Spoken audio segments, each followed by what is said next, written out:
Thank you for tuning into the latest episode of the Splashcast, your go-to podcast for news and discussion in the world of sports. Welcome, ladies and gentlemen, to episode 176 of the Splashcast Monday Night Raw. I'm your co-host, Reggie. I'm your co-host, Norwood. Our powers combined, we are your HBCU homeboys. Welcome. Have a seat. Welcome, man. Have a seat, man. So if you're listening to the audio recording of this that comes out on Thursdays, go back and listen to the pregame. Talked about Atlanta Snowmageddon Part 2.2. The Dodgers are finding talent in the motherland, and Iowa wrestler silver medalist Kennedy Blades suplexes her way to a 13-0 win, and talked about the new Women's Federation of Wrestling college tournament that will be started. Lots of good talk. Now, y'all know what it is when it comes to Monday Night Raw. We do our HBCU news around the culture.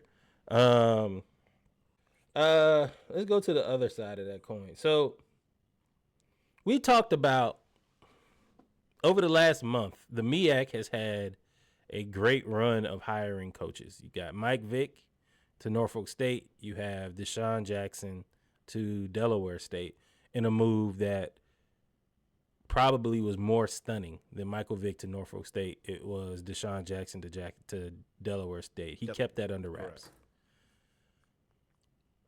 Correct. Now we talked about it with Tyreek Hill 2 weeks ago, who then, after the news broke of Deshaun Jackson, he said, hey, just have my HBCU ready for when he retires.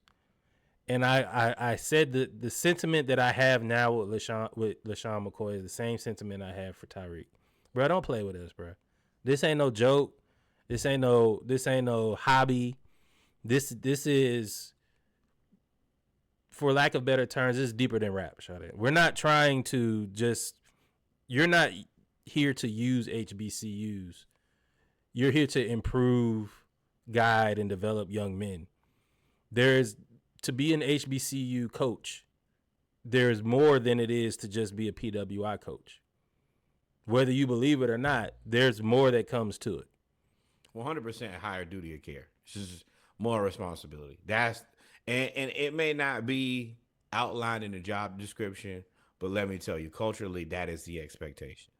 And I will say that's one of the things that I appreciate that Deion has done and even continues to do, even though he's at Colorado, is there is a standard of you're going to go to school, you're going to do right, and I'm building men. Now, where me and you and I think our opinions are a little bit different is, you're right. This is a very serious job. This is very important. As important as it is at the SEC for the football team to be good, it's very same in the SWAC, MEAC, and HBCUs across the country. With that, it just has to be a balance, because I'm not going to look a gift horse in the mouth and say, hey, man, all these prominent, young, black, wealthy NFL players who have been elite, there's space for you. But when you come into this space, number one, best thing you can do is probably have a guide, somebody who can kind of teach you the ropes. Because, we talked about Ed Reed and his situation at Bethune-Cookman. I will always say, I think that Ed Reed's heart was in the right place. I think that Ed Reed really wanted to do a lot of things, but I don't think that anybody really had a sit down with him, the walk around the block conversation that, you got to have when you go into different things like this that you're just not accustomed to. And I still think that Ed is going to find his way back to an HBCU, because I honestly think that's where he wants to be. And Shady, he did talk about how he, when he was in Philly, he spent a lot of time going to Howard. I get it. We literally in the show every week talking about the HBCU you go to be around your people. So I understand it. But going and hanging out on the yard is one thing. Being the head coach of an HBCU football team, and, the one that you specifically spoke about is Howard. That's all cool. That's all well and good. Bruh, the way that you went about it, I'm glad you brought up Ed Reed. I do think there's some similarities in the way that he went about it. He went about it arrogantly. He went about it as if I'm LaShawn McCoy, Howard. I'm on TV. Y'all should listen, come get me, or at least consider me. and I think it's disrespectful to Coach Scott. It brings an unnecessary spotlight of you have to win right now with Coach Scott, where he's already won and he's already been a good coach. But now, because LaShawn McCoy calls out and says, I want to go to Howard, and that's the new fun thing to do is to hire a coach or take a professional athlete or former athlete and want to go coach at HBCU, you undercut Larry Scott. Larry Scott has won 2 MEAC championships in the last 4 years. That's with newcomer South Carolina State. That's not newcomer, but with South Carolina State being there with Buddy Pugh. That's with North Carolina Central, the beast in Durham. He's won 2 out of 4. Yeah, and for me, first one since 1993. Like you minimalize. Sorry, I lost my train of thought. My bad. I wasn't done. You minimalize all of the things that he's accomplished at Howard in one fell swoop. And that's the part where you say you need a guide or you need some way to understand how to act around the HBCU culture. You would understand how bad that makes, or how bad of a position that puts Larry Scott in. Howard should release a statement saying we back Coach Larry Scott, because if this takes off, if there's no more discussion after this, then you kind of just let it die. If this keeps going and he keeps pushing it, you got to shut LaShawn McCoy up and say, yo, we're happy with Larry Scott. Yeah, so y'all know me. What's the first thing I say every time? Don't move. I'm not a believer in knee-jerk reaction. The Howard football program is in a decent enough place that I don't think that this gets any real traction. And Shady, if you're really interested in doing it, then do like Chennis Berry did. Find you a nice CIAA job. Find you an SIAC job. And work your way up into a MEAC or SWAC job if you're serious about doing this. Now, if you just want somebody to give you something because you believe that you're somebody, then I'm sure you can understand how and why that probably isn't going to work. Bruh, you don't... He doesn't exhibit the characteristics of a coach that I for LaShawn McCoy. Just seeing how he's acted and behaved as a professional athlete, you can see how he's conducted himself. I do. That's fine. I mean, because seeing how he's conducted himself, you got to be a leader and developer of men. Like, you don't have any experience doing that. Larry Scott got 23 years of experience, dude, on multiple levels, coaching multiple positions. Yeah, but that's a different job. Being a professional football player and trying to hold me to the standard of a head coach, those are 2 different responsibilities. If one, I have this responsibility. My job is to do this, and you can be a leader in the locker room as a professional player. Yeah, I mean, I don't think that we know enough about his leadership. If you look at a guy like, I'll give you a perfect example of a guy who I would consider comparable. You would look at Michael Irvin and say, oh, well, him as a receiver and him as a football player, I'm not sure if he exudes those things. It is widely known that in that Dallas Cowboys locker room, Michael Irvin was the leader. So just because of somebody's antics or the way that they behave, that might not be what you look for in a stereotypical coach, don't mean that they don't exhibit leadership and don't have leadership. I think they're different styles. I'm more on the side of, if you're interested, then do the work. I'm not going to cancel you before you do the work. That's the reason I really respect Arie. Arie's like, oh, okay. Well, I'm going to actually step completely out of my comfort zone, and I'm going to go to a high school, and I'm going to be an offensive coordinator. And that shook people up. They were like, why are you because I know defense. If I know defense, then this is going to give me an opportunity to, learn the verbiage a little bit more on the offense side, but I know how to beat it. So as long as you do the work, man, I'm a proponent of do the work. Your work will show how committed you are to doing this. If you don't do any work, then I'm going to assume you don't want to do it.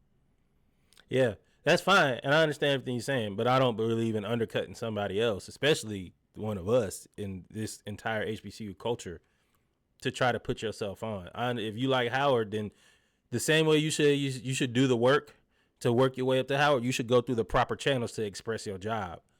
express your job interest. Yeah, I mean, to me, I just look at it as kind of like willful ignorance. Well, not willful, but ignorance.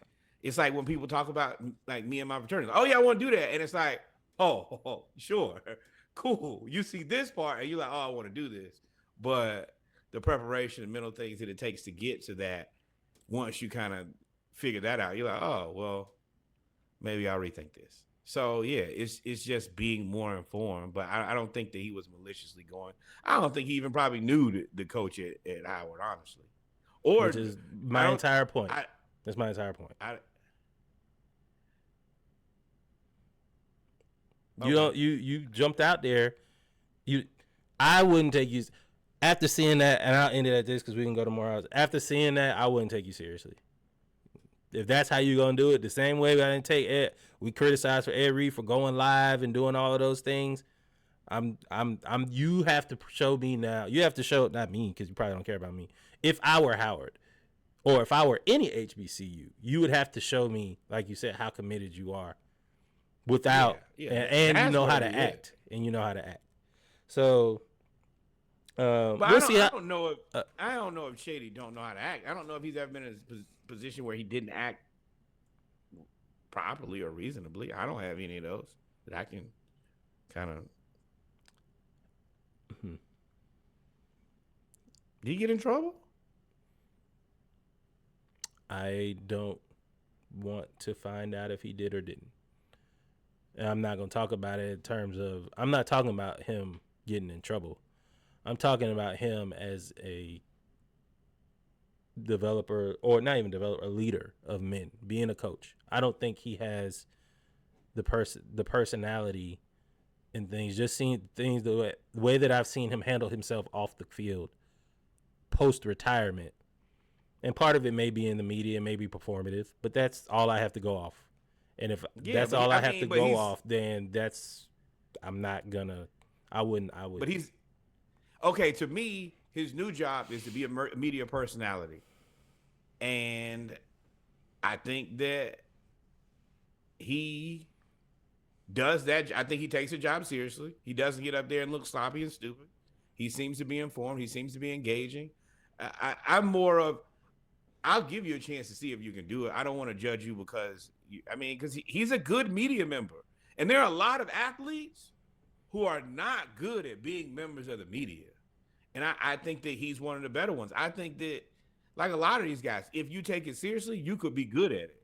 But just like you took football seriously, just like I see him taking being a media personality seriously, you have to take coaching seriously.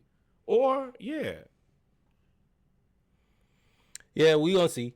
We'll see what. I'm sure Howard won't hire him because Larry Scott is too good of a coach for them to hire him unless Larry Scott goes away. That's the other part is that Coach Scott resume ain't moving. And Shady ain't doing nothing for that guy. Yeah. But ladies and gentlemen, we've come to the end of HBCU news around the culture. We're going to take about 2 or 3 minutes, and then we will jump to our NCAA football conversation. Of course, we're talking about the national championship, but Deion and Coach Prime have done something that has never been done in the history of the school of the University of Colorado. Y'all stay tuned to find out what it is. We'll be right back. Hey, Splashcast fans, are you ready to take your obsession to the next level? Join the Splashcast community on Instagram and our own Facebook page for an immersive experience like never before. Get in on the action with lively discussions, fiery debates, and a community that's as passionate as you are. Our social media platforms are buzzing with the latest podcast news, exclusive updates, and behind-the-scenes sneak peeks. Don't miss out on the chance to connect with fellow Splashcast enthusiasts. Dive into the conversation, share your thoughts, and be part of something bigger. Find us on Instagram and Facebook, or go to www.splashcast.com to join now. And we're back, ladies and gentlemen, with our football segment of episode 176 of the Splashcast Monday Night Raw. Appreciate y'all for tuning in. Make sure you like, follow, subscribe, and let us know that you're in the building. Shout out to Bravo talking about wrestling. We appreciate it. I meant what I said. Since we're here, let's talk about it. Chad Dion, a national championship, Ohio State versus Notre Dame. I stand on what I said. I said I don't want Ohio State to win, and I don't want Notre Dame to win, and I really can't choose. So if I have to choose, I'm going with the black head coach. I said on last week, I said going with the blacks, but the sentiment is the same. I was just being funny. I'm going with the black head coach, just like it's an unwritten rule that you go with the black head coach or the black quarterback or the black team or the black athlete or shout out to Issa Rae. I'm rooting for everybody black. I will always do that as long as it's not a detriment or if they're doing anything detrimental to society. I will always root for black people. So I don't care if y'all feel some type of way. I said it. I said it again. I'm standing on it. And I'm going to post this clip so that you can comment on it again. And I'm going to ruffle your feathers again. I don't care. With that being said, they got the ass whipped, though. Yeah. They got, I mean, yeah. And this is the other part about it. Congratulations to the Ohio State supporters. I don't think that they suddenly feel any better about Ryan Day now. I don't think that they're in love with Ryan Day. I think that he won a championship, so they're like, I guess we just going to rock with him. I don't think that they're excited about that. I think that they're excited that they spent a lot of money and got a lot of good players and it worked out. But I agree. This is the equivalent of, for me, Ryan Day winning this championship is the equivalent of if Mark Richt had an NIL. Mark Richt just didn't have NIL to win the national championship, but Ryan Day and Mark Richt are the same coach to me. They couldn't get over the hump, but you put 20 million rocket boosters on Ryan Day's foot, then you can get over the hump. And you get a Jeremiah Smith. Yeah, you're right. That's it. Well, that's part of the 20 million rocket boosters. Or they paid 20 million in the portal. You're right. Right. Correct.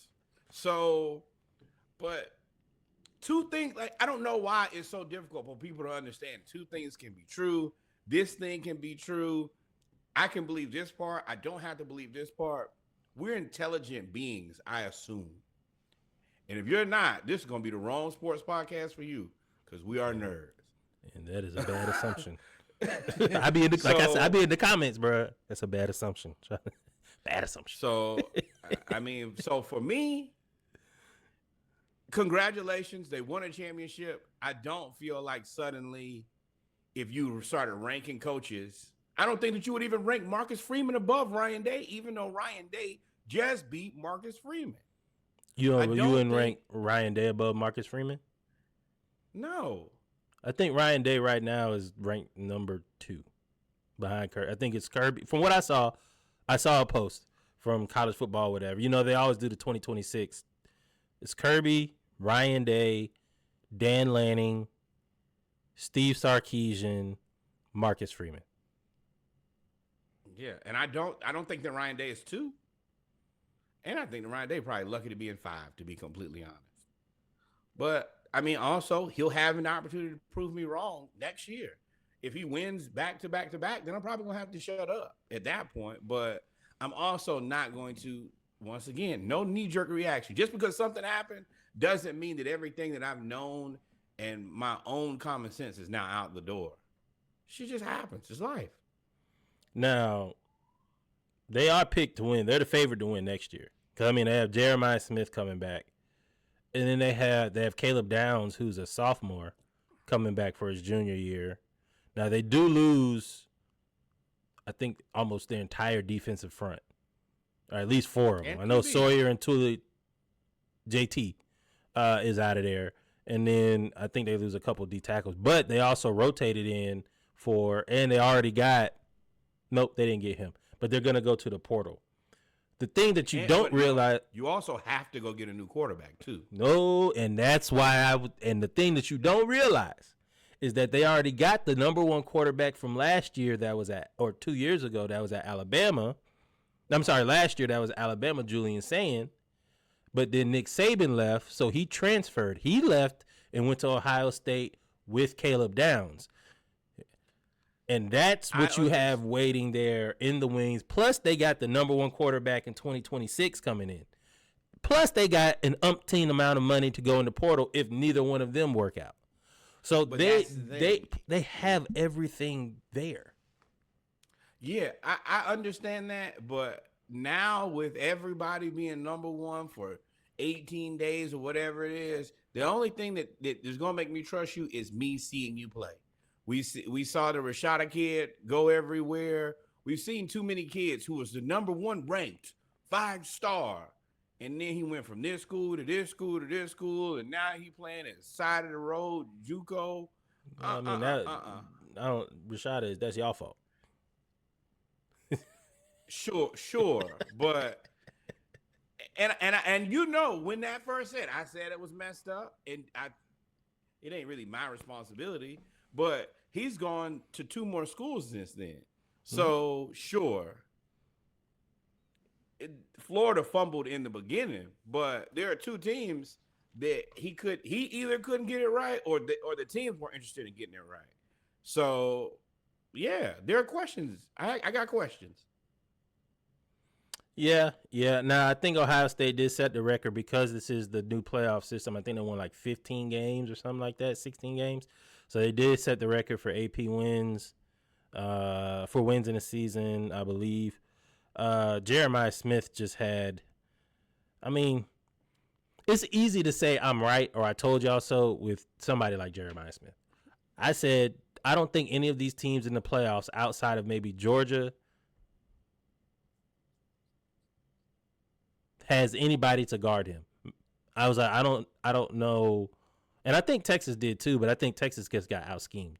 I knew Oregon didn't, and y'all tried to be in the comments again. I'll be there, and y'all tried to say, oh, you don't know who Oregon's cornerbacks are. Neither do you. That's why I said you can't guard him. We don't know who they are.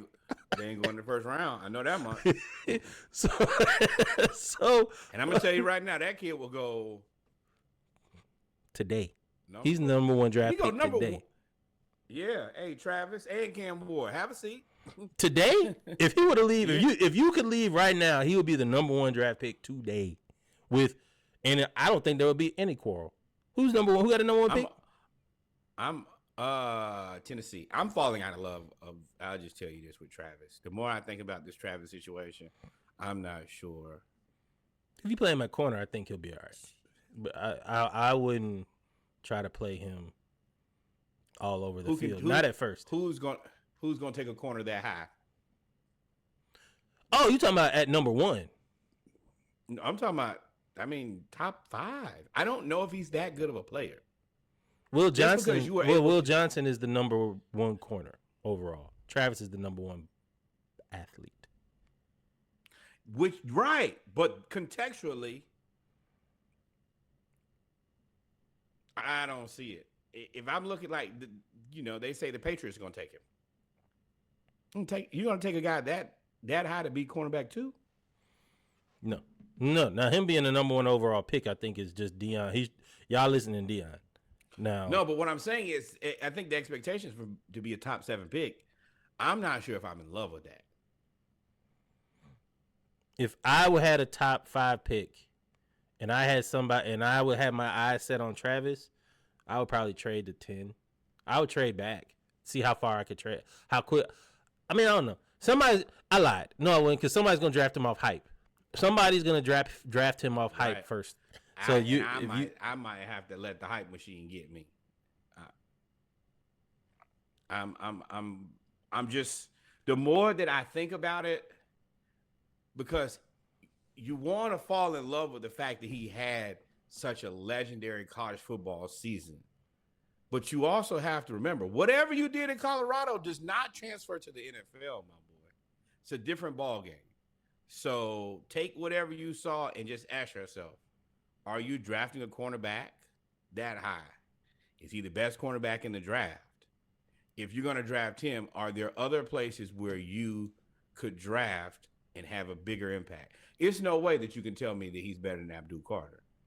I am a firm believer of that. Abdul Carter, he's undersized. I'm not big on undersized defensive ends, rush ends. We got burnt with that with Vic Beasley. Like you and AK-17, although he had a good last 5 games, but for the most part, he's been underwhelming because he's too small. So I 6'3", don't 250? at defensive end, yeah, that's not it's not big at all. Pause if necessary. Mm. I've seen it We with my saw it with own Vic eyes. Beasley too.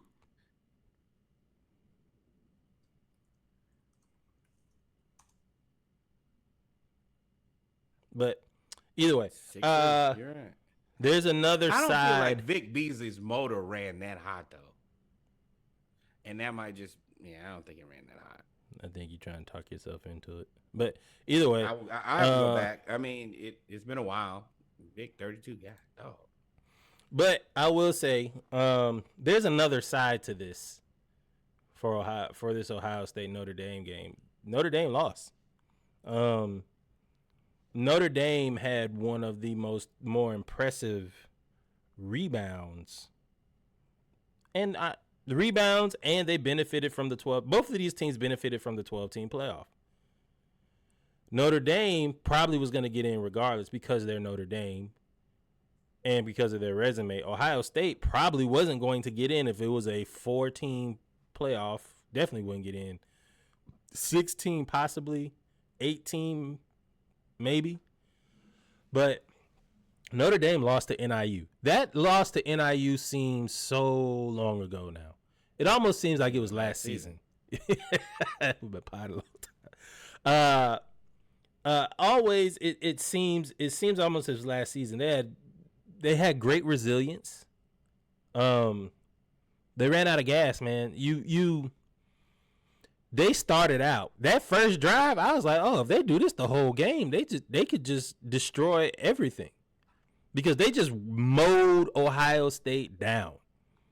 And that coach for Ohio State, defensive line coach, I think he's voted the second best defensive line coach in the nation. He cussed them out. Ohio State went to work. That defensive line went to work the rest of the game.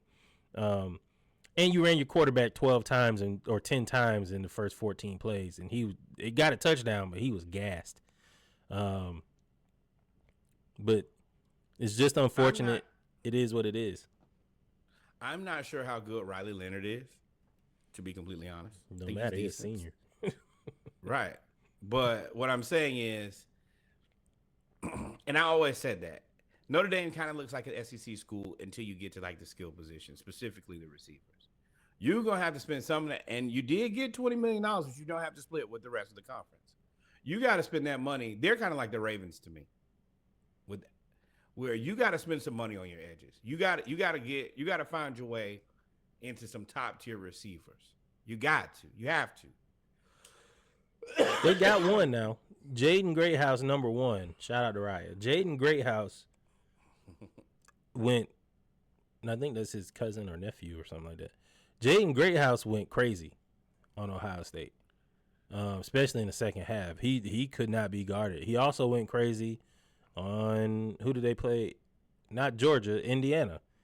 He went crazy on Indiana.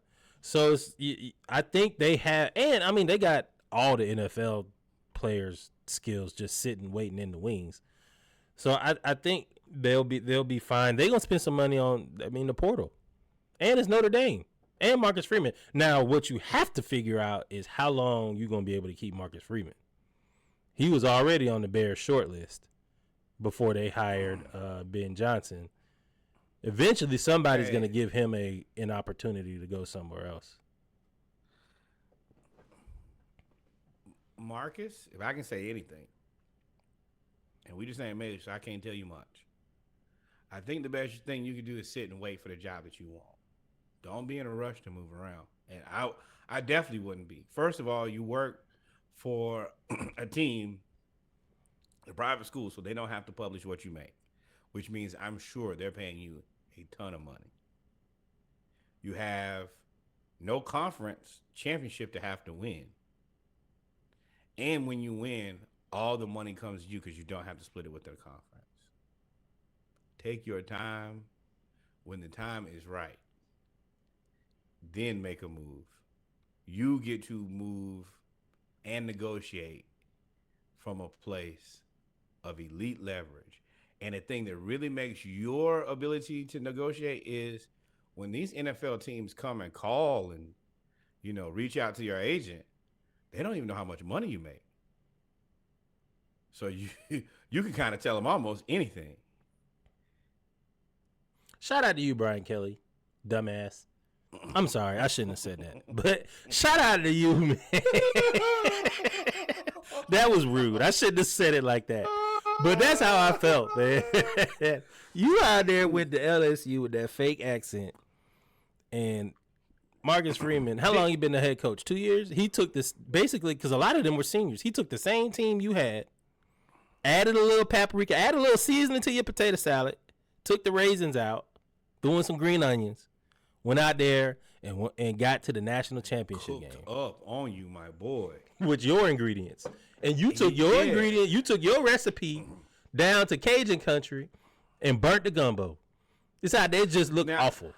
I will say that is a tougher road to go. And then my first word was right. Why would you go there? I don't think that people had quite considered what the 12-team playoff meant for Notre Dame. That means, again, they're playoff bound every year. As long as you just don't embarrass yourself, then, yeah, you're a lock for the playoffs, which also means you're probably a lock for a big – well, yeah, a lot of things have changed in that 2 years-ish. But, yeah, this was a mismanaged opportunity, which is fine. It happens to the best, was what I say. Players fuck up. But let me tell you now, Coach Free got that thing now. and don't walk out of there until they give you a bag that's exorbitant. And the thing is, I don't see another college program that he goes to other than Ohio State, because he went there. That's the only one that I could see him going to leave. And I'm not going to leave to Notre Dame. One, because they got. I mean, they stuck with Ryan Day now. Like, they got him at. What'd you say? Yeah. What was the saying? A championship buys you 3 years. A championship should normally buy you 3 years. After 3 years, you gotta win another one or be close to it. So you got 3 more years of Ryan Day. And so if I'm Marcus Freeman, if it ain't, now if the Dolphins were to come calling because Mike McDaniels got fired and you give me Tyreek and I can bring Tyreek back and all of those things, cool. But I don't know if I'm willing to start over when I have literally the world in the palm of my hand. Undisclosed salary. That is gonna take a lot for me to move, my boy. Oh man, we gonna take a little break here. We're gonna come back. But no, before we leave, the Big Ten has now won 2 national championships in a row. Is it a new day? Is it a new day? I want to say a couple things about this because I've seen this everywhere. Eventually, there was going to be somebody else who's going to be on top. Now, I don't really think that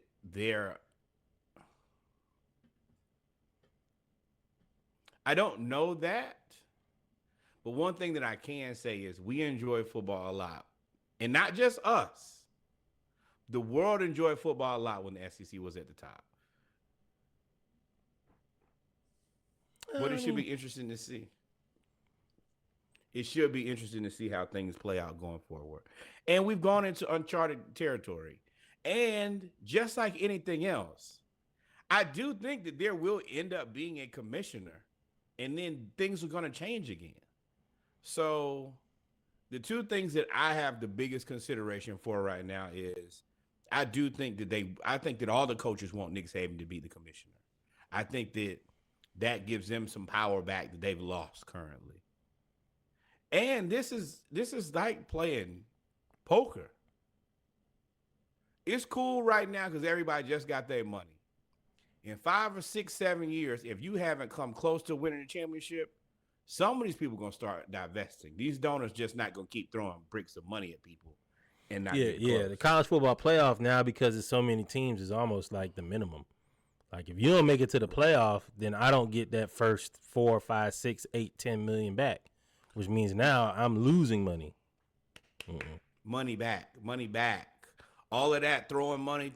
Like SMU, they accumulated a lot of money, and they probably had it because they haven't really been competing for a while. But the sustainability of this, just relax. Give everything a little bit of time. And I mean, look at it. The SEC is also taking over basketball. So just let's see how everything plays out, and then we will figure it out in 2 or 3, 4 years. Then we'll be able to make a fair assessment. But the knee-jerk reaction thing, y'all know how I feel about it. With that being said, y'all, we're going to take a quick break. Then we'll be right back for our NFL segment. We'll talk about, man, you got some hirings. You got some firings. And we also had the divisional round of the playoffs. Y'all stay tuned. We'll be right back. Like, follow, subscribe. Hey, Splashcast listeners, are you ready to dive into some exciting opportunities with us? The Splashcast is now open for brand partnerships, advertisements, and sponsorships. We want your business to make a splash with our audience. Picture your brand reaching all of our loyal and passionate listeners who love our weekly content. From HBCU news around the culture to our splashes of the week, we cover it all. If you're looking for a dynamic platform to showcase your products or services, look no further. Reach out to us at diveteammedia@gmail.com. That's diveteammedia@gmail.com. Or visit our website at www.thesplashcast.com for more details.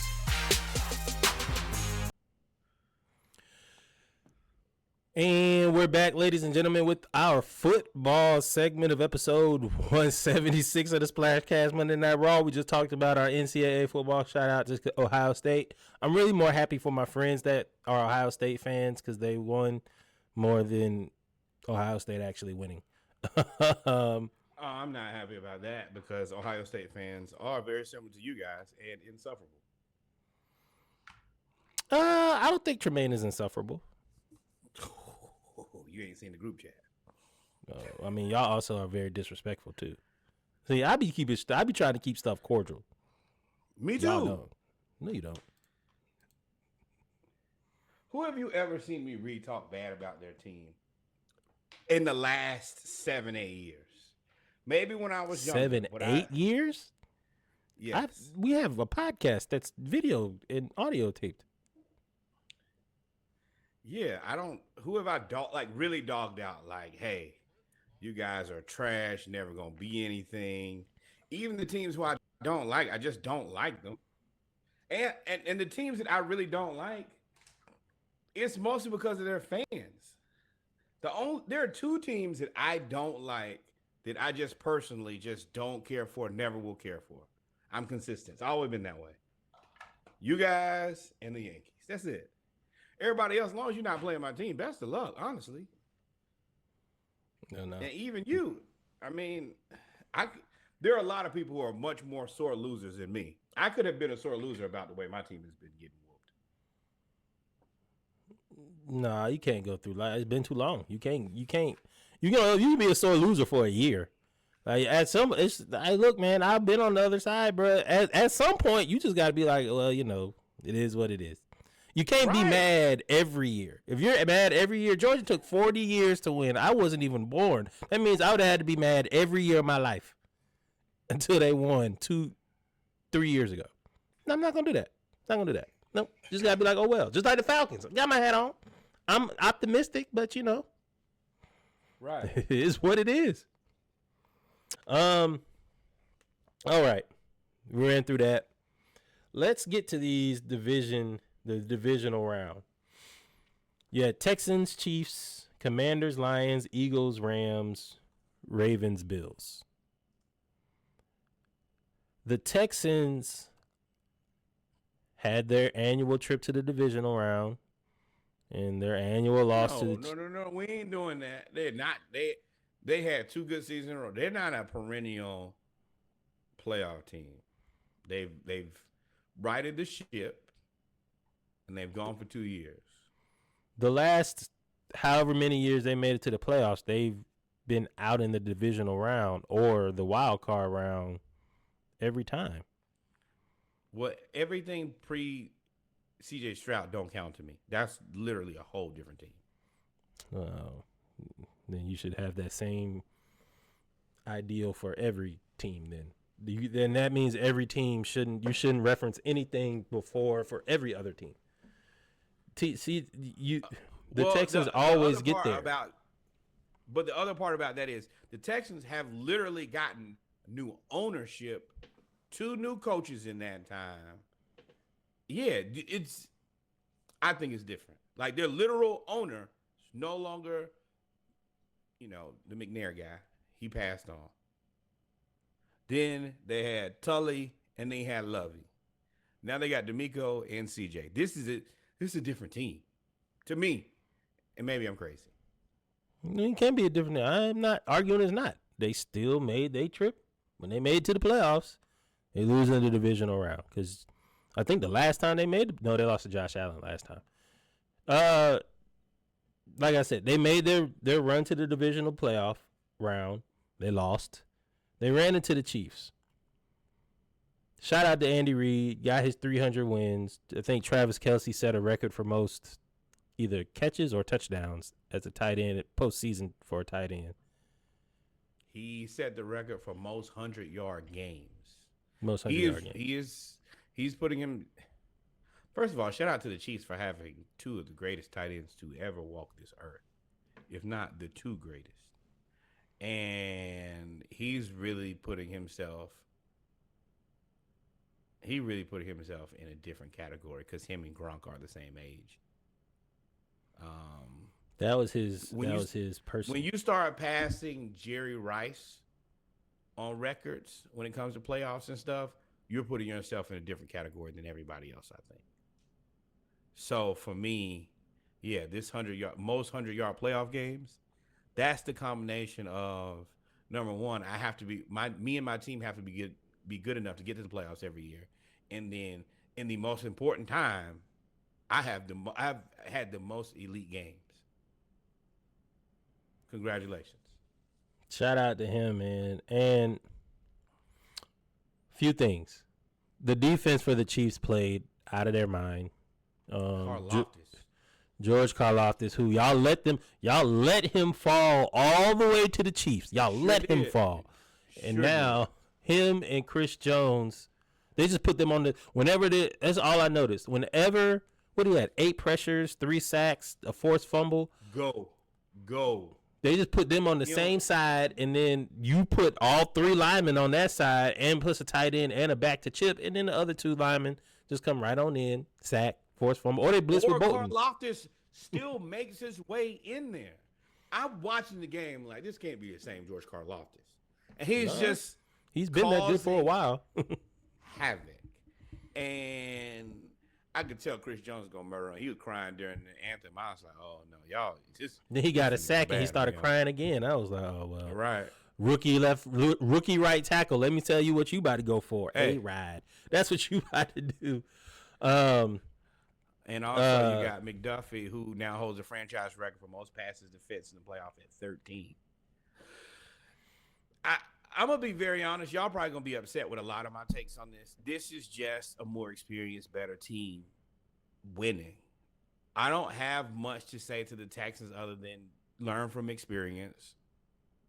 You're playing against Mahomes and Andy Reid and Killer Trav and this defense. You're not prepared. This ain't for you. You're not ready. And the refs. I ain't doing that. Oh, you don't have to. I'll do it for you. See, this is what happens when Patrick Mahomes has entered rarefied air. He's entered the point where you can't touch him, right? He's entered the Brady, Peyton Manning. He might already passed Peyton Manning. He's entered the Brady rarefied air.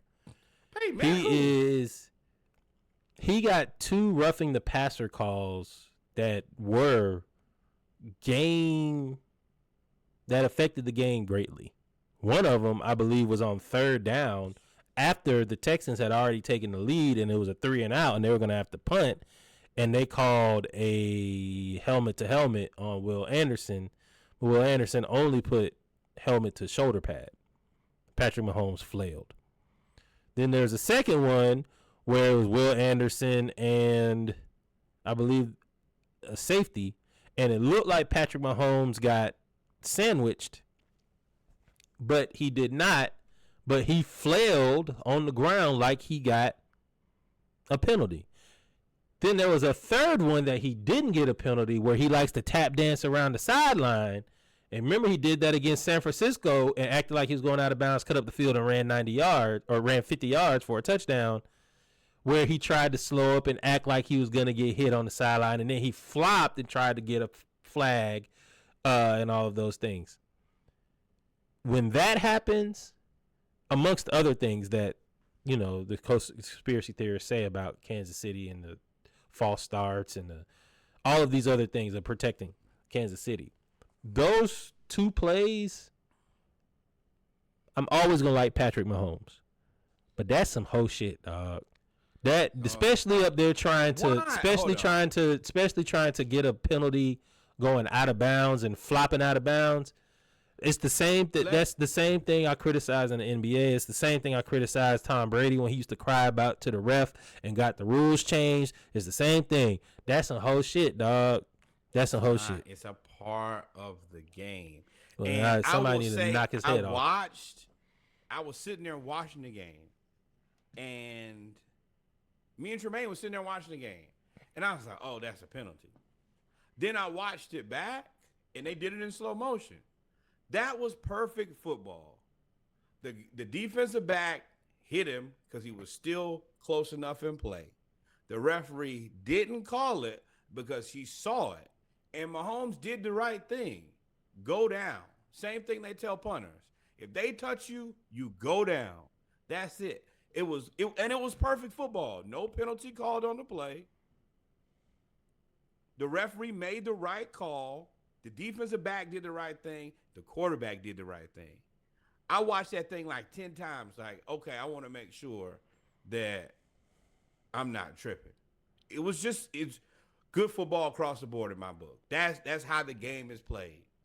And I expect my smart, elite quarterback to do that. I expect my smart defensive back to be like, hey, if you in play or you close enough, then I'm going to meet you at the appropriate speed. If I get there too fast and I try to knock your block off, they're going to get me for unnecessary roughness. And then the referee was like, oh, no, I saw what you did, Pat. You're not getting nothing there. It was perfect. What about the other two? Not perfect. But that one specifically. Now, the other part about this is we can't have it both ways. You can't have these stars and then not expect them to get calls, rules, etc. It's the same thing with Peyton Manning and the Tuck rule and all of those different, not Peyton Manning, Tom Brady and the Tuck rule, etc. We literally saw Jordan talk to the referee and be like, no, that was a foul, and then him call a foul. That's what happens when you're the best. You get that. Then knock his head off. And it's fine. Cool. If that's the rule is going to be, I'll take a 15-yard penalty every game. I want you, if he's going to do that, and as soon as he goes down, or as soon as he's going to act like he's getting juked, right, which he's known to do. He's known to juke, and then he's one of the best scramblers in the game. And he jukes, and you can't hit him, and then as soon as you go to tackle him, he drops down so that you hit him in the head. Fine. If I'm a defensive player, again, I love Patrick Mahomes. If I'm a defensive player, I'm taking a concussion. I'm going to give you a concussion. I'm going to give you CTE every game if you're going to play like a hoe. And we're going to do that, and we can fight. You can fight me, Chris Jones, and all of them other players. You can suspend me, whatever. We going to fight, but you ain't going to have Patrick Mahomes. And let me tell you what you are without Patrick Mahomes. You Carson Wentz. Yeah. You the Carson Wentz. But this is the thing. Like, number one, we assume that it's that easy to hit Mahomes. We just watch Jaden Daniels and we watch Lamar. They're not guys who you just gonna get a good shot on. That's too that's different. a lot easier said than done. And for the majority of guys who I know and the defensive coordinators I have played for, they're not going to be that mad. As long as you hit them and you're doing what you believe to be right, blow them up. 15 yards, 15 yards. And that 15 yards is going to cost him a lot more then it's gonna cost you. Honestly, Yeah, that's what I'm saying. So you agree with me? I take him out. I take it now in terms of Lamar Jackson and Jaden. That's two different things because they're more athletic. You can't get a solid hit on them because they can run past you. Patrick Mahomes ain't gonna outrun most DBs and linebackers. What he's gonna do is scramble around, and then right when you're about to hit him, he's gonna drop so that you Mahomes have to. is very, very much similar to Trey Young with the ability to stay within the rules and manipulate the rules. And I would try. And if Trey Young wasn't on your team, you would say that you hate. I mean, you hate Trey Young now. Well, you hated Trey Young. I don't hate Trey. So Young. I never. You had My thing is though, is if he gets, we talk about it all the time. If Trey Young is dribbling and he somehow gets you behind him, kick him in the kneecap. He's finna stop and jump in. Then kick him in the kneecap. Bulldoze him. Yes. He gonna jump back until you clean him up. Then that's life. Isaiah Stewart. And that's what I'm saying. If Patrick Mahomes is gonna do those things, you go too far. Isaiah Stewart gonna bite him on the face. No, you just need a good. You need a good Amen Thompson. I'm running through the play. I'm not, because the difference is like Amen Thompson is playing aggressive defense. Isaiah Stewart is trying to hurt him. If I give a fuck. I don't care. In football, I can't play aggressive defense because Patrick Mahomes is gonna do those things, and that takes that for me. That waters down the game. Once I started seeing that, and I was like, oh, well, you already can't stop him. You can't. Travis Kelce run a 7-flat 40 now, and he was wide open in the middle of the field the whole game. You can't stop him. They don't have. I don't even know how many times he threw to a receiver. I think it wasn't many, but you can't stop him, and now you can't hit him. It was the same thing I had with Peyton Manning. It's the same thing I said with Drew Brees when Drew Brees said, I know that was a penalty because he hit me too hard. I was like, what? That's crazy. And the San Francisco 49ers didn't end up going to the playoffs. You don't like any quarterbacks. No, I don't like quarterbacks that complain and do that. No. I actually empathize with Cam Newton. I was like, damn, Cam is an MVP, and he be getting speared, and they don't call nothing. Tom Brady gets blown. He literally, somebody laid him down.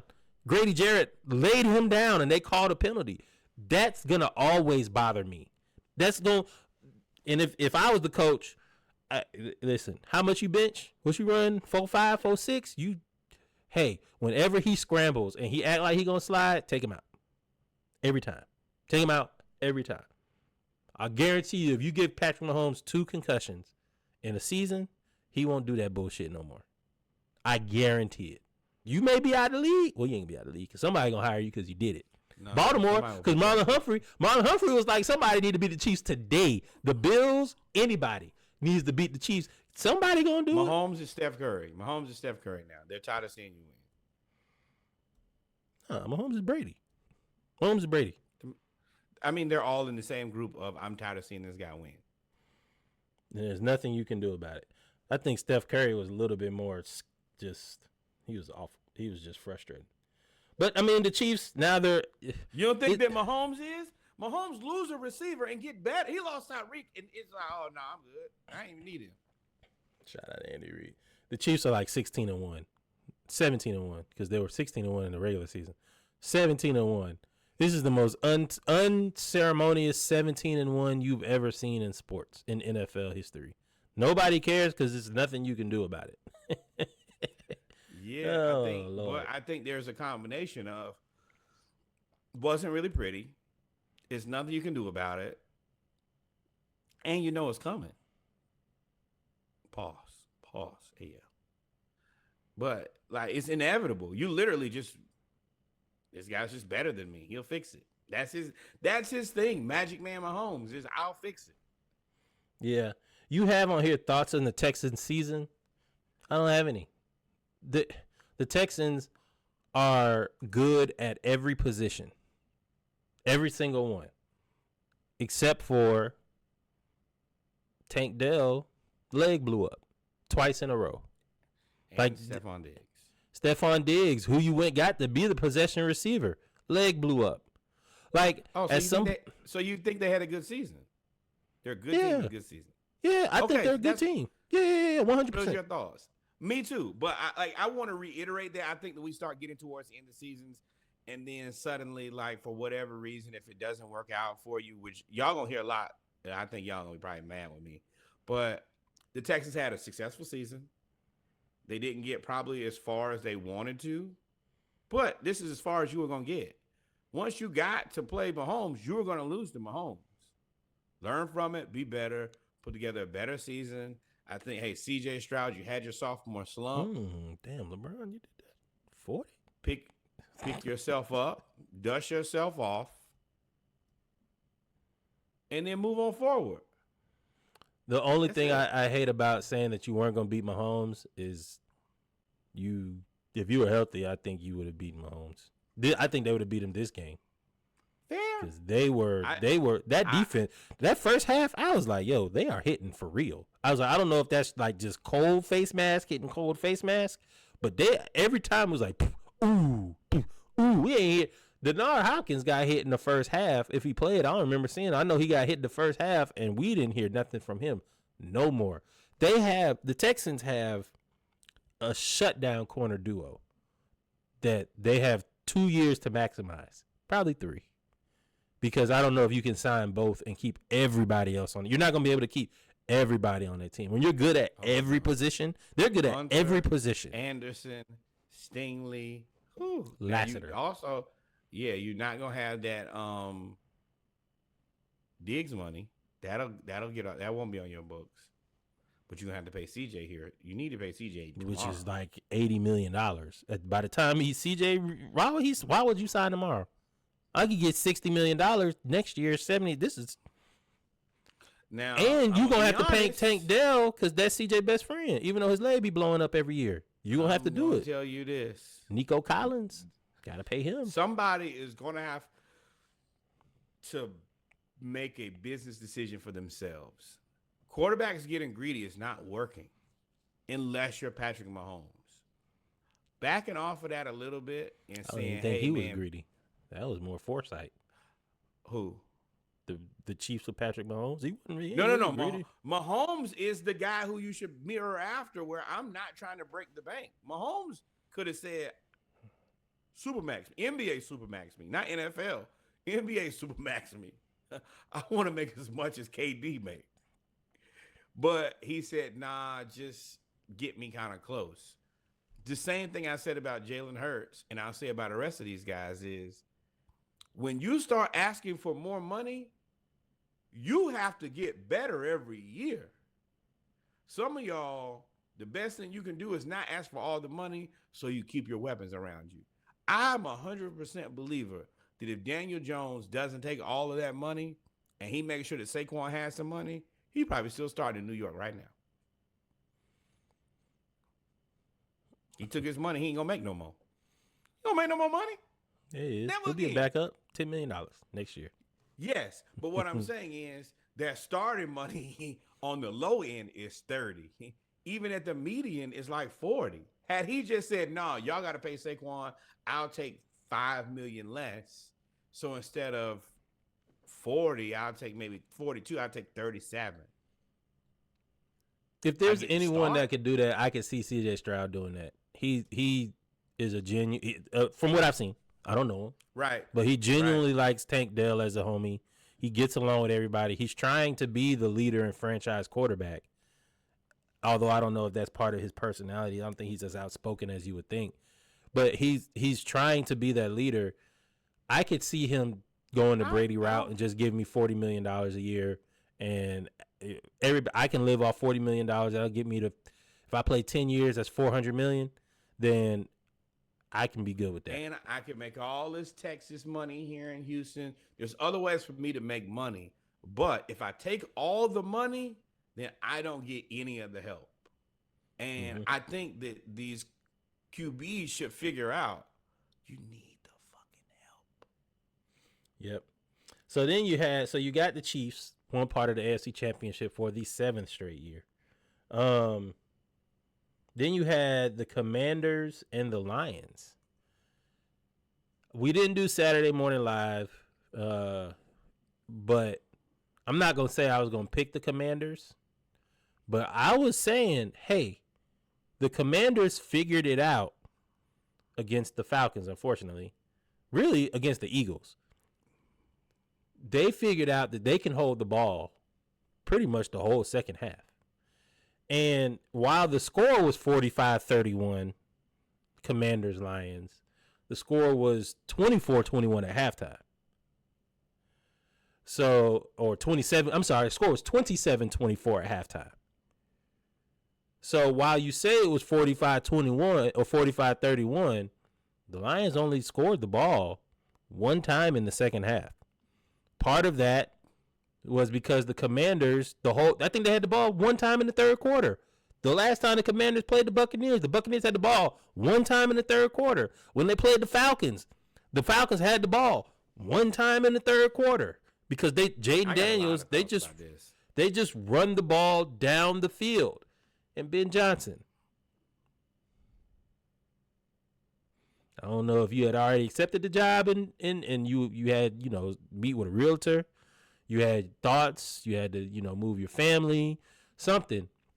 But this was an awful game. This was one of the worst games you've called. Detroit got thoroughly outcoached this game. Thoroughly outcoached. Unfortunately, they also have a million injuries. And I think because of how good the coaching was, they were able to overcome the injuries over the year. So because they lost Hutchinson and they lost these players, along with having good coaching, Aaron Glenn is a great defensive coach. He pretty much changed the scheme in mid-year. And you also had a good general manager that went and got Zadarius Smith. So they were able to fill in the gaps until you go up against a team of the Commanders. As much as you could. But like that's the reason they're kind of in the same boat to me as the Texans. We're going to talk about Tank Dell, then yeah, Jaden Daniels has a whole different lifestyle when you have to deal with Zadarius and Aiden Hutchinson. But you don't have Zadarius if you have Aiden Hutchinson. I mean, you never know. I mean, yeah, you do. They didn't trade for him because they traded for him because Hutchinson got hurt. Right, but I mean, and do they bring it? I mean, you assume they bring them both back next year, right? Yeah, I mean, I'd assume so. I don't know what Zadarius' contract is, but I'm assuming it's not much. But what I'm saying is if they have Aiden Hutchinson, then that significantly changes the game plan with Jaden Daniels. So I feel like the Lions just unfortunately too many injuries. 16 injuries is too many. It's too many. 19 by the end of the game. Oh, well, excuse me. Jeez. They got 3 more in the game. Way too many. It's not funny. I'm just saying that's crazy. It's one of those situations where it's so kind of outrageous that you just begin to kind of laugh and say, well, damn, this ain't our year. So I don't really have a lot to say about the Lions season either. I think that, hey, y'all did the best y'all could with the present situation. I think y'all have a lot to build on. I think that the pressure ramps up next season because everybody sees it. And, of course, when you have teams that good, there's always going to be the expectation of, hey, you need to win the Super Bowl. I feel bad for Lions fans because I felt like this was their year, their opportunity, and it clearly wasn't. But I feel better as a Falcons fan because to watch Jaden Daniels stress everybody else out like I saw him do it to us, oh, well then we ain't stand a chance. I feel more confident in saying now that the Bucs and the Commanders were just better teams than the Falcons this season. I think they're better. I still say better coached. Well, that's when that's a part of what, like, that is overarching what I'm saying is, have you, like, whatever the combination is, this team was going to be more successful than us because they had, whether it's players or coaching, etc. Jaden Daniels, he made a believer out of me. He made a believer out of me when I watched him just kind of literally walk down the field on us. And then after that, I just seen him abuse defense after defense the same way. He didn't treat us bad and then act different. No, you treating everybody the same. Yeah, he threw for 242 yards and like 3 touchdowns in the first half. When that happened, right, I was like, oh, well. Aaron Glenn was to a point where That's how good of a defensive coordinator is. He brought in somebody off the street that said, hey, I played against Justin Jefferson in high school. I can guard him. Tailored his defense and held Justin Jefferson to like 2 catches. The thing is, Cliff Kingsbury, I talk shit about you. I've come to realize I was not specific in the shit talk. So let me be specific. You are not a good head coach. I would not hire you as a head coach. But you've got it figured out when it comes to being an offensive coordinator with a really good quarterback. Cliff Kingsbury literally saw that Jaden Daniels can run the ball. He didn't. Part of being a coach is just not or coordinator is just not getting in over your skis, like Ben Johnson, like Ben Johnson doing the double reverse pass with Williams to throw to Jahmyr Gibbs and calling those stupid ass plays. I talked about it with Sarkisian. Stupid ass play. He ain't calling no stupid plays. He called the right play. At the end of the day, he ran the ball. He has a plan. They had a plan to execute in the second half. It may not be the first half. The first half was just like gold. But the second half, they've had this plan of we are just going to road grade you all the way down the field. We're going to have 15 to 16 play drives, 5 to 7 minute drives. You're either going to try to take a long drive back because you don't want your defense to get back out there, or you're going to try to score enough. And at that point, once that happens, there's nothing you can do because you're only going to get the ball twice more. Maybe. I'm not at this point at a point where I feel comfortable saying anything about Cliff Kingsbury. I'm not sold that Cliff Kingsbury is doing anything extraordinary or great. I think that Jaden Daniels is taking his time.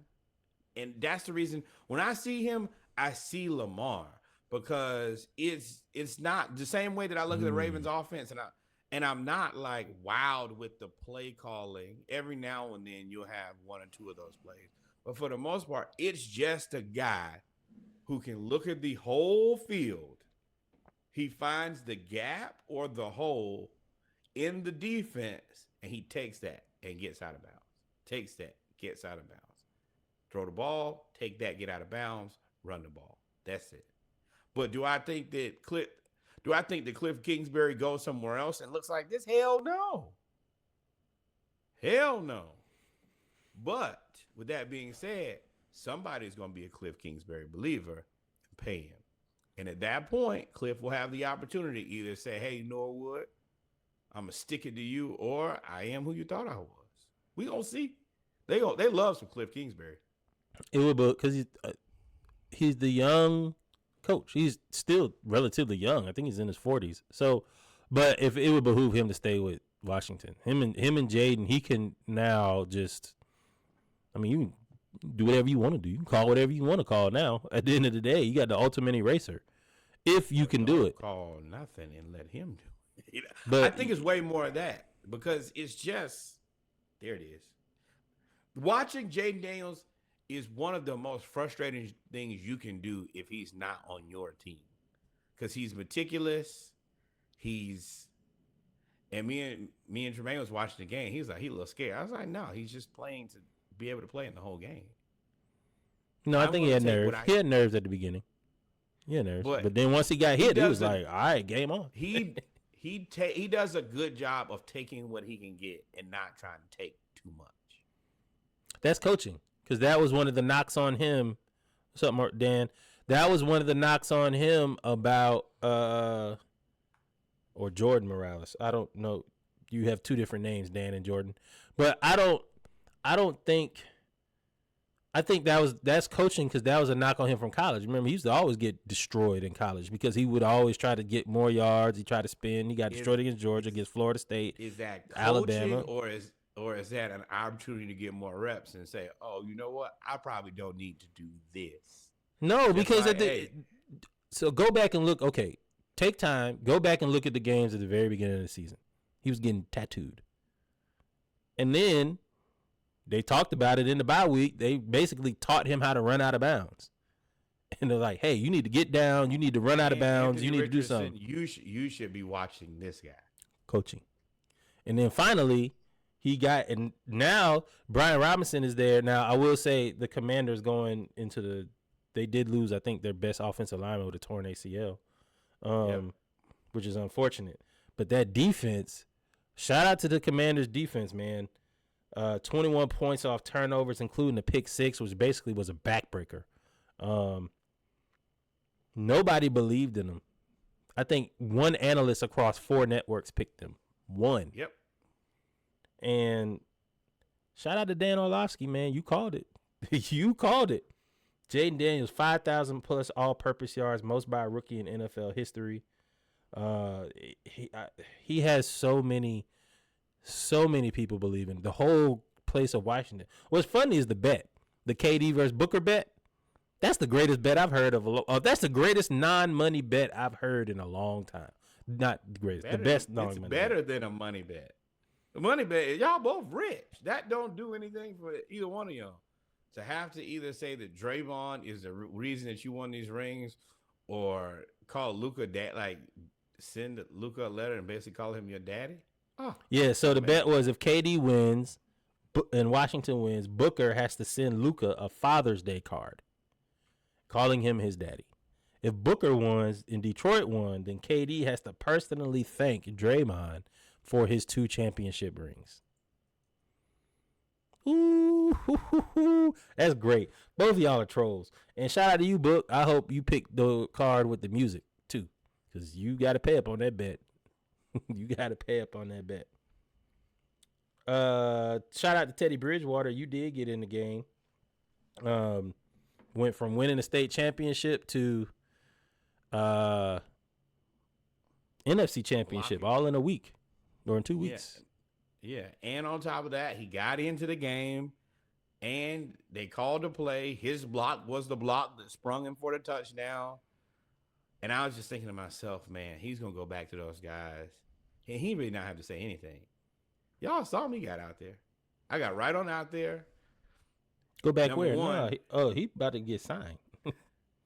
No, he's going back to coach. But with that being said, he was ready when his number was called out of the blue, and he knew the play wasn't coming to him. He still did his assignment. His assignment ended up being the block that sprung the touchdown. I just did this in the NFL. I've been with y'all. You know how coaches love to be. I be with y'all every day. I've been with y'all all season. They call me. I strapped the pads up and didn't even have the chin. And I'm yelling at him the whole time. Teddy, please strap up the chin strap. I think it was broken or something. But just chin strap, unstrap, goes right out there. Whoop, whoop, runs the block, touchdown. Stay ready. You don't have to get ready. You never know when you'll have to call somebody. And even if the play ain't coming to you, you still might be the reason that the play is successful. Yeah, man. So, I mean, shout out to the Commanders. I didn't know I knew this many Commanders fans. No shot. That's not even no shade. It's just they haven't had anything to cheer for since RG3 before the knee injuries. So, shout out to them. Dan Campbell, look, bro, if I were a betting man, as soon as I saw that you went to Kevin O'Connell after beating the Vikings and said, hey, I'll see you in the championship game, I would have bet against you. Because, and then for it to get out and for people to show it and post it, that's ultimate bulletin board material. Unfortunately for you. The thing that's tough about Dan Campbell is he's speaking from the heart. He's being honest and transparent. We may never make it back here again. He was just being honest. Hey, man, see you in 2 weeks. I think that the teams that you and I have, we will see each other in 2 weeks. It's just now you have recording devices and people can play things. That's why I was saying it was unfortunate. It's not unfortunate that he said it. It's unfortunate that it got out because I would have said the same thing. I'm 15-1. You're 14-2. We are literally 16-2, 15-4. And if you look at the two teams, they look like 16-1. Those out of those 3 teams, Those look like the better two teams at that point. And it's Wasn't just even wrong with what unfortunate he that they had to play each other in the second round. Right. And they lost, man. So Detroit, I don't know what you do. I think you just got to get healthy. That's really all you got to do. There's nothing. Yeah. Now, you're going to have to get your new coordinators and probably your new assistant coordinators, because the coordinators normally will take their assistant. So if they got a DB's coach, you'll normally bring him along to be your defensive coordinator, known that all et cetera. season. You should have known that all season. You should have known that coming into the season. There's no way that we're going to be successful.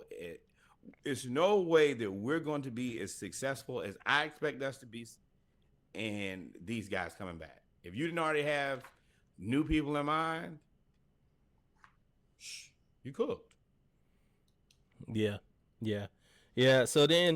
So you got half of that. So now you have the Commanders, and they will end up. We got an NFC East, NFC Championship game with the Eagles. The Eagles outlast the Rams.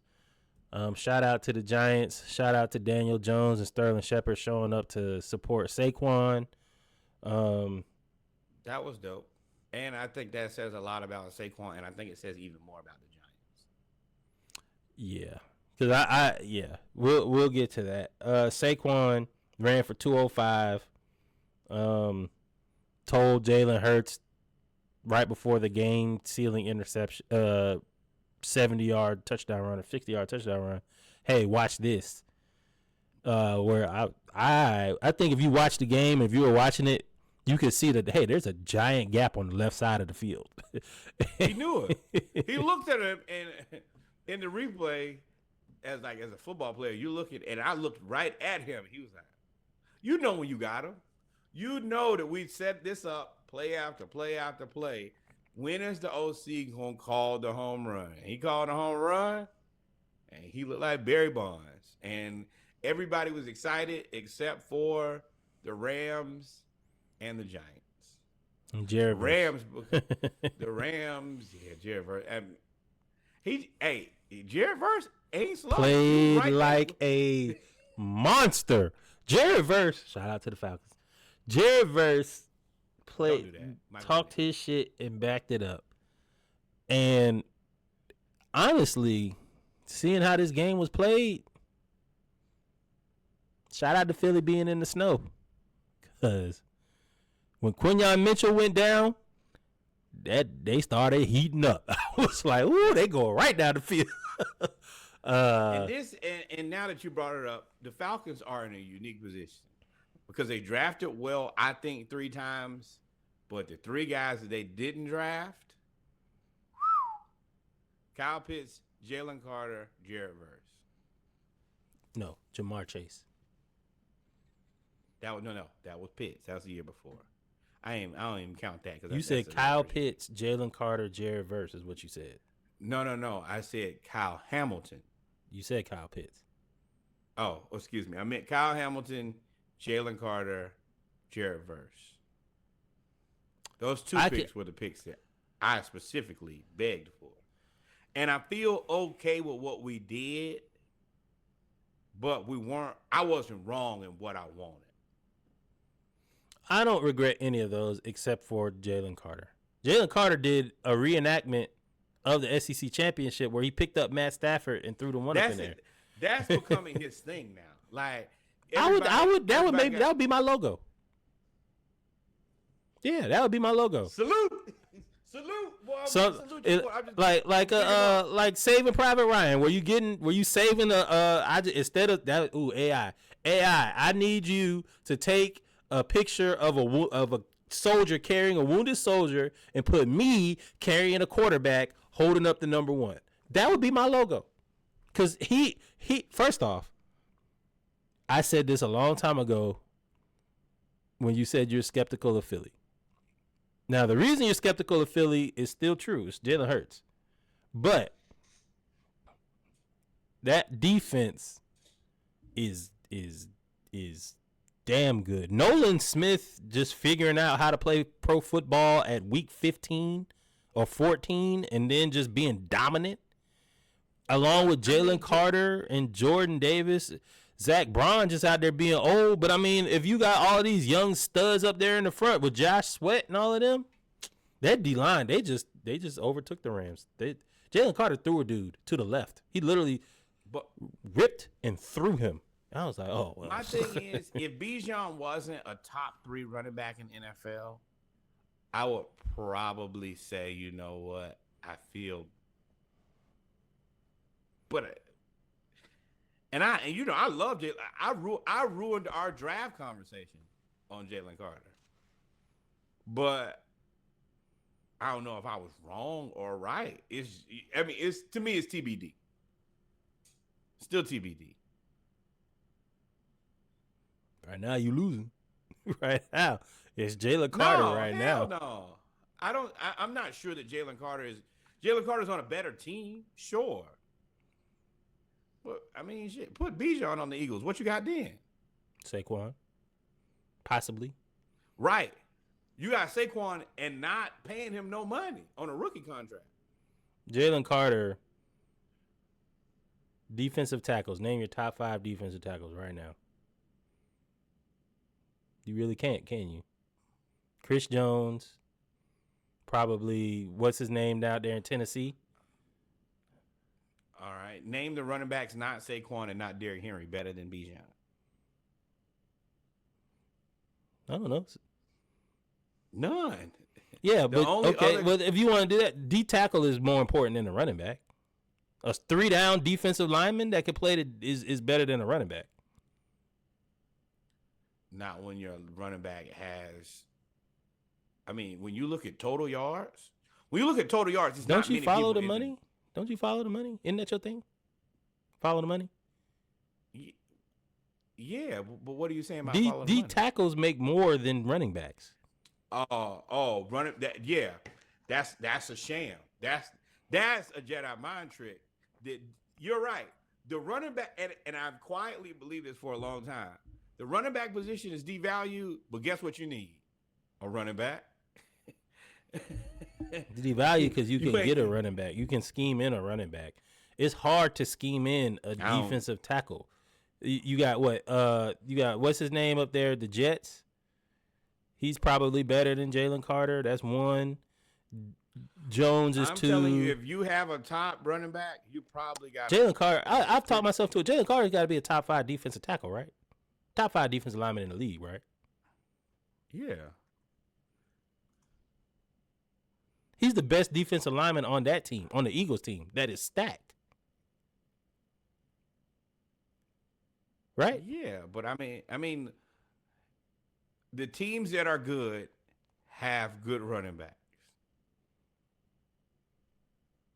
You gotta have one. It's honestly name a team that's good that doesn't have a good D tackle.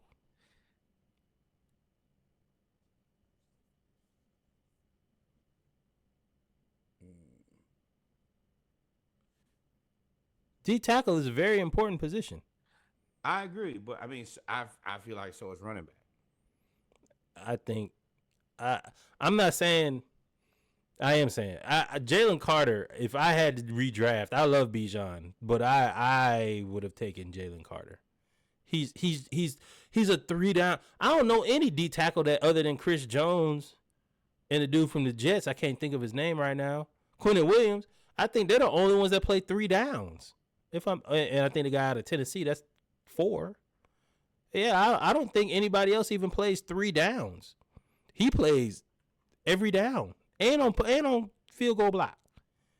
It's hard to find. It's hard to find a 3-down back, much less a 3-down D lineman. Bijan Robinson, 4th in carries, 3rd in yards, 5th in touchdowns. And that's just rushing. We ain't got the passing yet. We ain't got the receiving yet. That's fine. D tackle, bruh. Jalen Carter is a top 5 D tackle in the league. Let's not do this because we'll spin wheels forever. I think that they're comparable, and I think that we were looking for offense at that point, especially since we weren't paying quarterbacks. We were not. You were no, we weren't. We weren't looking for offense at that point. We had just had a 1,000-yard rusher in Algier. We weren't looking for offense. Everybody had us projected to go defense. But you're right. Yeah. We'll end up doing this over. But yeah, we definitely weren't. Everybody was mad that we took Bijan. It's just part of it. But what I'm saying is, once you look back at what the Falcons were trying to do, they were trying to put the offense together. Like, their draft capital says we were focused on putting together an offense. Not what we believe they should have done. It's very clear their intentions were, we want a high-powered offense.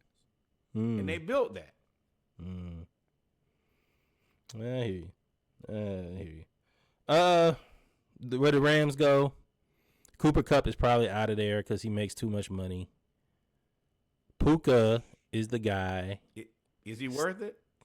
Puka or Cooper? Cooper. For $25 million? No, he's been too hurt. Well, so are we okay with saying that Cooper Kupp was 3 good seasons now? Yeah. Injuries took him out. And then Matt Stafford, maybe time to hang it up, man. You 38 now. But I mean, you ain't really getting hit. But when you do get hit, you fumble though. Like every time you get hit, you fumble. Bro, you are rich. And you got Super Bowl. This team ain't gonna get no better with you there, bro. I'm gonna be very honest with you. Hold on, though. I gotta look at one thing. Matt Stafford is he's a top 10 quarterback, ain't he? Maybe 12. That's pretty good. That's a reason to keep playing. In California. What do you? Yep, that's what I mean. That's the thing is the cap hit is $49 million. Basis salary, basis 23, signing is 12. But who they paying? I mean, they ain't paying nobody. Let's see. Jared Verse, Fisk. He's 18% of the cap space. That's not bad for a quarterback. But if you don't get out this year, then it's this year and next year. Then he would be unrestricted free agent in 2027. Yeah. I think that he's in it for another year because he's gonna get that 40-something million. He ain't gonna walk away from that. And I mean, he's a top 10 quarterback, right? Are we assuming that? I guess. I mean, sure. Let me clarify the reason I say that. At his cost, I could think of 10 quarterbacks I'd rather have than him. At his cost of $40 million? $49 million is what the actual cap hit is. Yeah, there are guys that I would rather have than 49. At 38, nah. You rather have Geno? I don't know if Geno's better than Matt right now. Yeah, but at $20 million less. What Geno make? Geno just signed I thought he's at 120. No, Geno is literally the cheapest starting. Him and Baker, 3 years, $75 million. Geno's 3 years, 75. Damn, Geno. I see why you was trying to boycott, not play. They lose you. But they're gonna keep. I mean, so Geno, Baker, Mahomes, Burrows, Lamar, Jaden Daniels. You can't put Lamar. Oh, you just do it the top 10. You're not saying a quarterback you would take. You're just saying top 10 quarterbacks. You're not saying quarterbacks you would take over Matt Stafford. No, I'm saying that, you said, is he a top 10 quarterback? And I said, there are 10 guys that I would take before I got to Matt Stafford. Easy. 10 guys. Yeah, easily. So it's either there are guys that he's better than that are cheaper, and there are guys that cost more that are better than him. Oh, I don't. Yeah, that makes sense. I don't. Of the guys cheaper than him, I don't know who would you take? Kyler? I don't know. Actually, Kyler. I don't even think Kyler's cheaper I than give him. you a quick list here. I would rather have Lamar than have Matt Stafford. He All costs of the more. all of. I don't count them. I mean, Josh Allen, Joe Burrow, Jared Goff, Sam Darnold, Baker Mayfield, Jaden Daniels, Patrick Mahomes, Geno Smith, Jordan Love.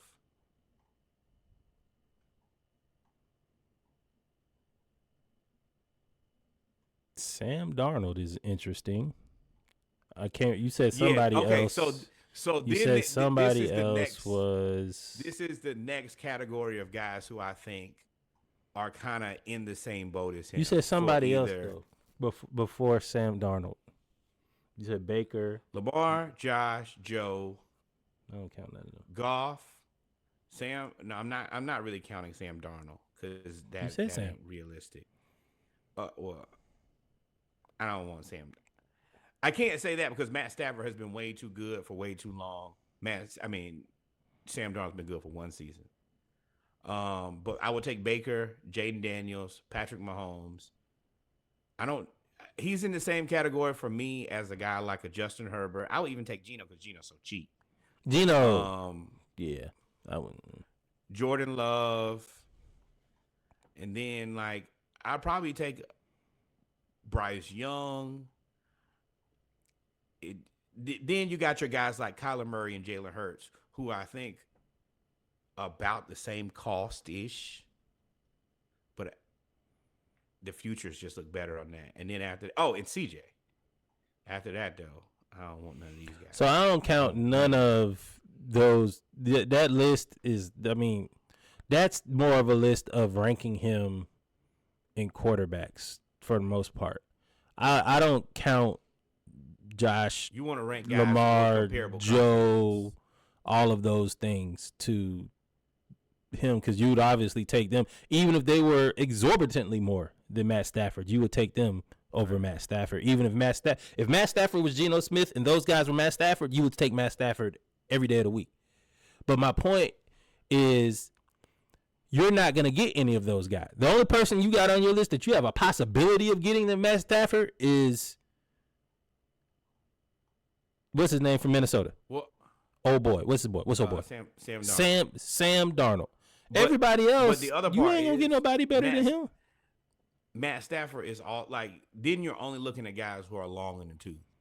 Then you really cutting it down to the guys that are possibly available and of the same like age range. Is Geno.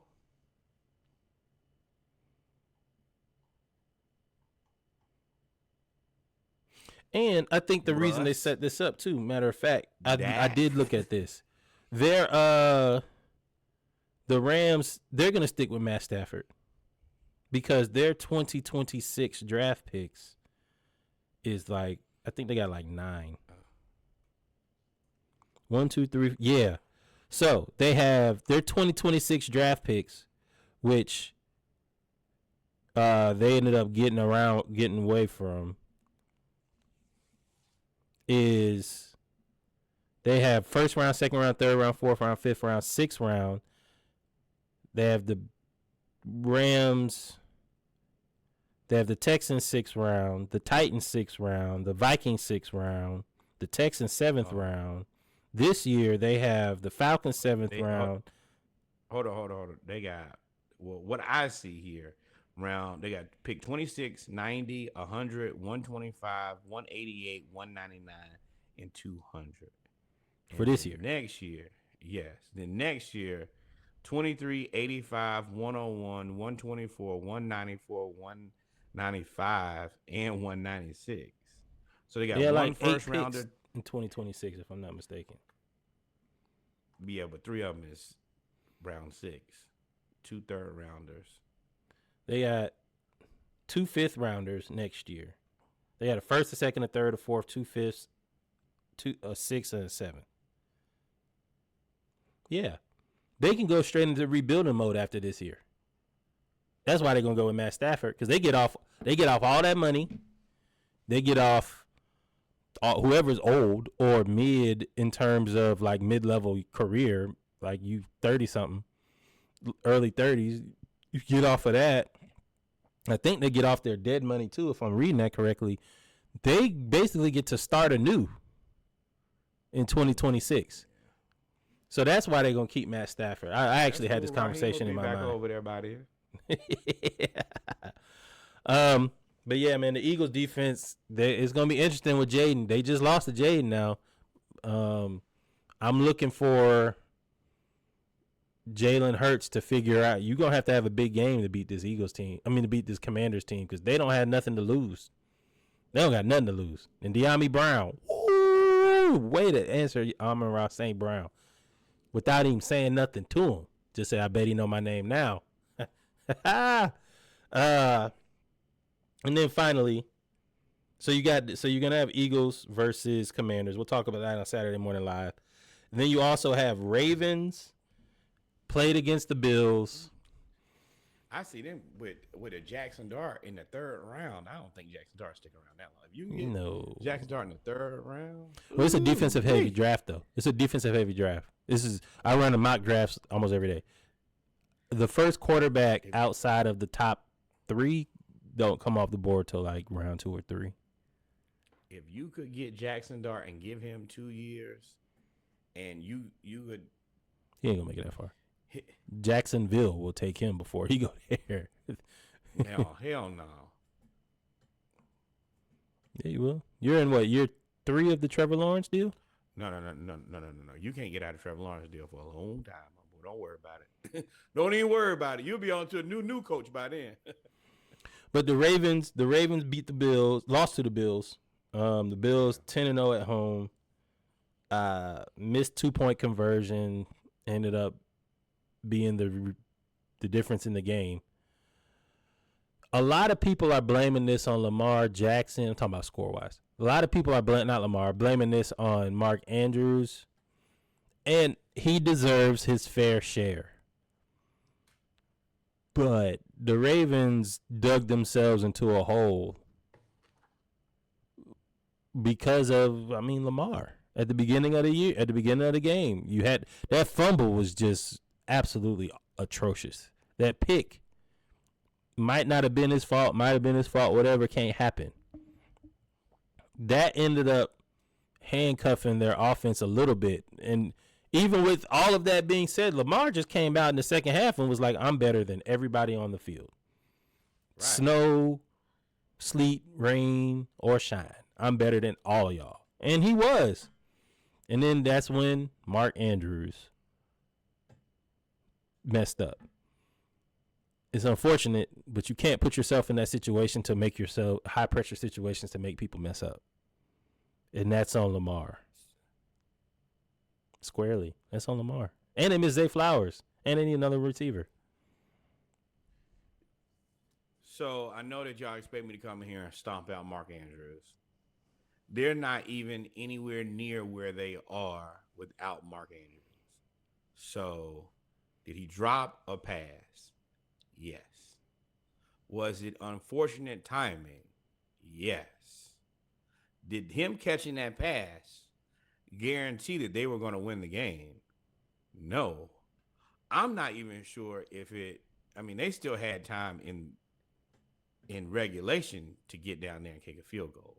So it's unfortunate, but I don't think it's fair nor is it reasonable to blame Mark Andrews, because at the end of the game, all the 2-point conversion did was tie the game. It just gave you more time to try to figure out how to win this game. Did not guarantee that you're going to win this game. It's not like, oh, if we got this, then the game is over. Then it's a little bit more of a different situation. Is it unfortunate that he didn't catch the ball? Yes. But you also put yourself in this situation by making him pass catcher number 1. He's been that for your team. He's been your go-to. I think that y'all should have gone in a different direction a long time ago. But if that's what you're rocking with, that's what you're rocking with. I don't think that Lamar played a bad game. I don't think that for all y'all that want to hate on Lamar, you can waste your time. You don't have a way to get a better guy than him. And sometimes, if you play football, mistakes are going to be made. The Bills just didn't make any mistakes. And I don't say they didn't make any. They made less mistakes, and that's how they won the game.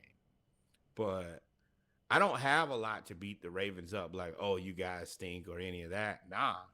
Just sometimes it ain't your day. Yeah, I hear you. But And they played a hell of a game against the Bills. Like, if you watch this game, it's a dogfight. yeah, but he did not Lamar.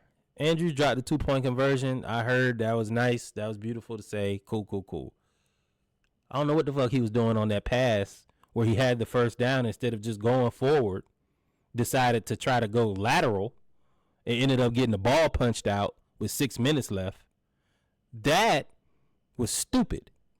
That has never been your MO. Not even in college. You were never the overly athletic, make them juke, get out the way guy. So out of all the times to try that is now in the snow in the fourth quarter is not tricky.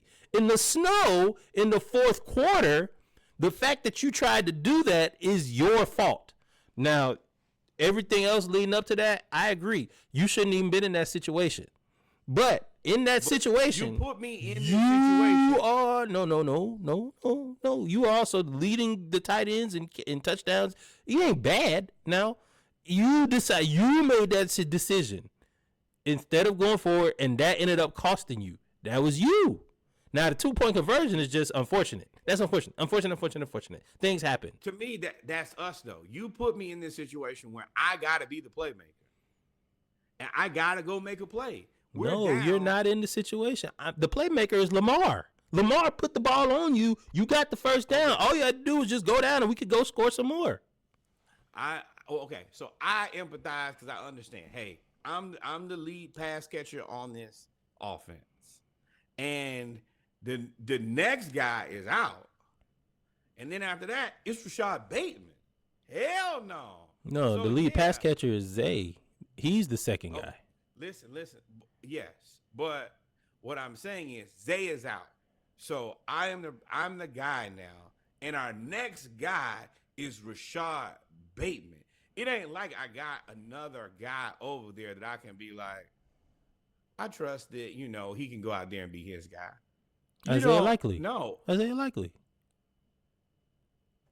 Oh, well, okay.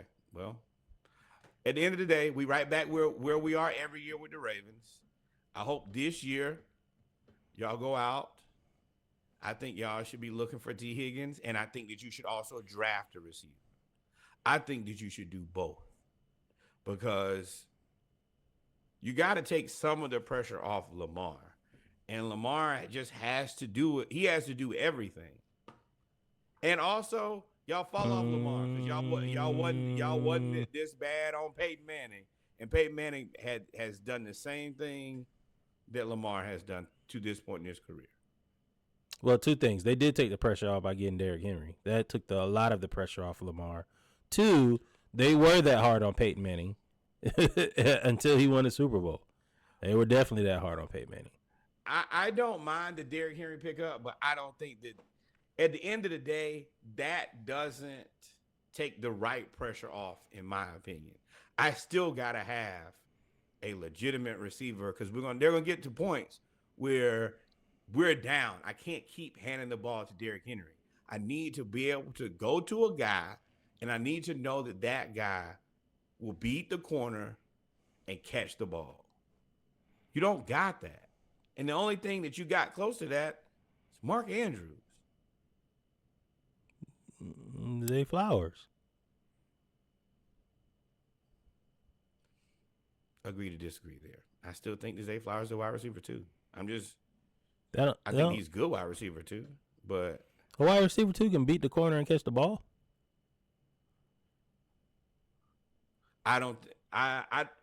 If you're a wide receiver too, I don't think that you be cornerback one enough that I can count on that. Like, I know with Drake London, he gonna beat cornerback one. He gonna beat him. Just throw him the ball. He gonna get it. I don't trust Zay Flowers to that level. No, I just don't. Oh, I don't trust. I feel no. like I trust Drake that much. I've seen it happen too many times. Just throwing the ball. Yep. And I trust Jamar. I trust Justin Jefferson. All those elite guys. Oh yeah. They don't get it. Yep. But ladies and gentlemen, we've come to the end of episode 176 of the Splashcast Monday Night Raw. Norwood, if we ain't missing anything, take us out. Ladies and gentlemen, children of all ages, thank you guys for rocking with us.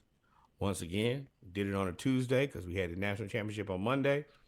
The playlist will come out tomorrow, Thursday. For anybody who didn't listen, you'll get it then on all of your DSPs or wherever you can find any podcast. Number one, more Black baseball, more Sudanese baseball, as we spoke about in the pregame. Number 2, more Black Cowboys and Cowgirls. Number 3, and by far the most important, historically Black college university you went to, your cousin went to, the person used to sit in the back of church and laugh and kiki. Whatever HBCU you went to, send some money over there. Historically Black college university in your neighborhood.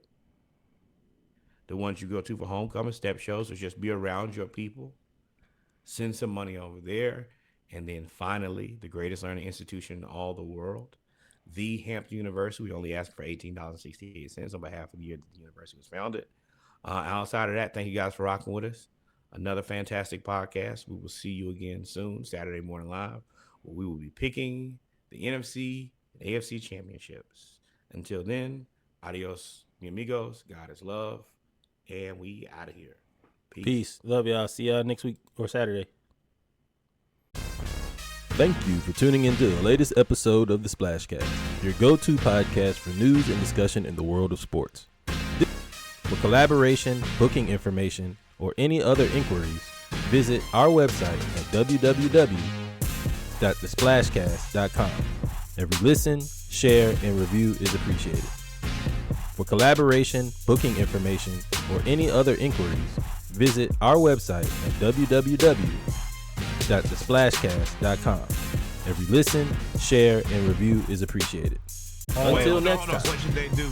Like, follow, subscribe. Thank you, my friend. We here for it.